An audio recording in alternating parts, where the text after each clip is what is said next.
Selamat datang di mata pelajaran fotografi bersama saya, Leonardo Wisnu. Sebelum kita mempelajari fotografi dalam arti teknik atau bagaimana kita mengambil gambar atau kita memahami trik-trik khusus dalam fotografi, kita harus pahami dulu konsep dasar dari fotografi. Fotografi sendiri itu berasal dari bahasa Yunani yang berarti menggambar dengan cahaya. Foto itu artinya sinar atau cahaya, sementara grafis artinya menulis atau menggambar, ya, atau gambar. Jadi fotografi itu menjadi menggambar dengan cahaya, atau di beberapa literatur disebut dengan melukis dengan cahaya. Apapun itu, intinya adalah kita membuat gambar dengan bantuan cahaya. Ya. Bagaimana kita akan melakukan itu? Itu pertanyaan berikutnya. Tak kenal maka tak sayang, seperti kata pepatah. Oleh sebab itu, ketika kita mau mengambil gambar, kita harus kenal dulu dengan kamera yang akan kita gunakan. Seperti yang kita tahu, di pasaran banyak sekali beragam jenis kamera. Ya. Pertama adalah kamera saku atau kamera pocket. Kamera ini bentuknya kecil, ringan, dan bisa masuk ke dalam saku. Saya nggak punya saku, oke, nggak ada masalah. Kemudian ada kamera yang disebut dengan kamera prosumer. Lebih besar sedikit dari kamera saku dan tentu aja nggak bisa masuk ke kamera saku atau kita sebut kamera pocket. Prosumer ini singkatan dari professional consumer. Biasanya jadi kamera kedua atau kamera bantuan bagi para profesional. Ya. Bentuknya kelihatannya lebih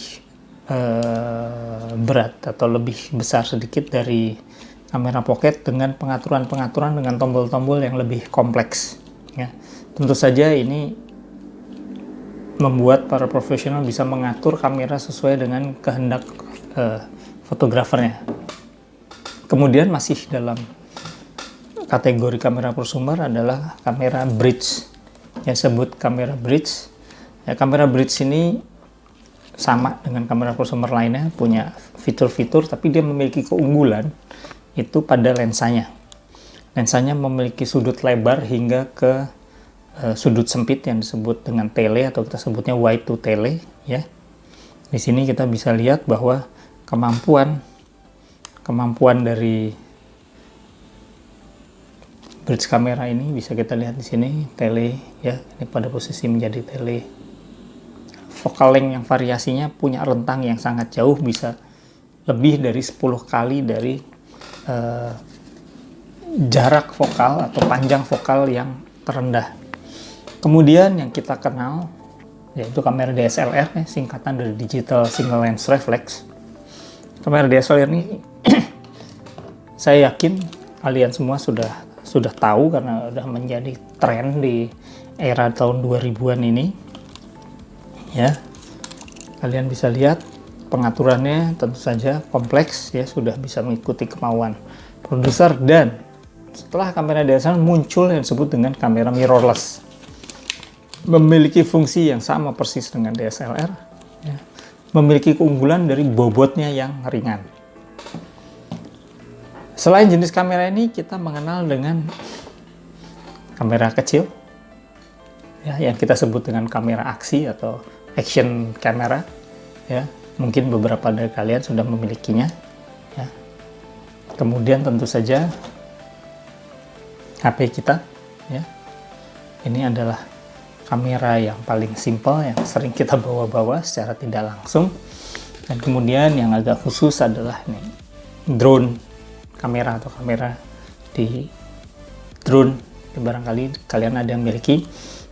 Kita tetap harus bisa memahami keterbatasan dari kamera yang ada di drone ini supaya kita bisa mengambil gambar secara optimal, karena pengambilan kamera drone ini melalui kendali jarak jauh atau remote. Apapun kamera yang kita gunakan, prinsip dari semua kamera itu adalah sama, yaitu terdiri dari lensa, ya, dan terdiri dari tubuh badan atau biasa disebut body kamera, ya, yang masing-masing punya fungsinya sendiri-sendiri. Lensa itu mengatur ketajaman optis atas objek yang akan kita jadikan subjek dalam foto kita. Ya, jadi lensa yang mengatur ketajaman optis, sementara body kamera yang mengatur hal-hal lain di luar optis. Ya, perhatikan baik-baik di sini. Semoga kalian cukup paham. Apapun kameranya, apakah itu DSLR yang tentu saja kita bisa lihat, ya, kamera pocket. Di sini kalian bisa lihat bahwa tetap gimana pun ada lensanya, ya, ada bodinya. Ya. Yang membedakan cuman dia terintegrasi saja. Demikian pula dengan action cam, ada lensanya, ada badannya, ya, atau bodinya. Bahkan juga dengan HP kita atau smartphone kita. Ini ada lensanya, terlepas lensanya cuma 1 atau 4, tetap ada lensanya. Dan ada badan, yaitu badan kamera yang di dalam badan HP yang di dalamnya ada prosesor yang akan mengatur bagaimana kita mengambil gambar.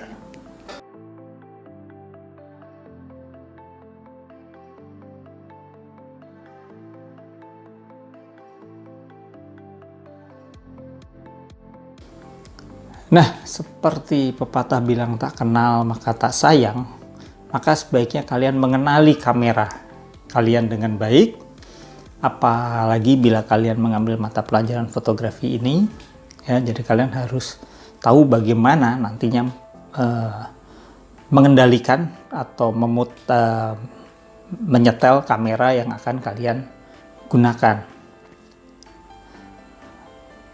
Saya pribadi merekomendasikan atau menyarankan sebaiknya apabila kalian mengambil mata pelajaran ini untuk menggunakan kamera dengan fasilitas M, A atau AV, S atau TV, dan P.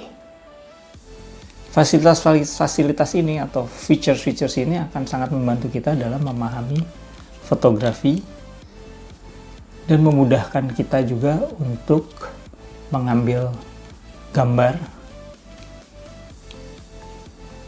dan mempercepat pengertian kita atas teknik fotografi. Nah, sekarang karena kalian sudah kenal, maka untuk menyayangi kamera kalian, kalian juga harus tahu bagaimana merawat kamera. Oleh sebab itu, tugas kalian kali ini adalah mencari tahu dari sumber manapun bagaimana merawat atau menjaga atau memelihara kamera kalian secara benar. Terima kasih. Sampai bertemu di video pengajaran berikutnya.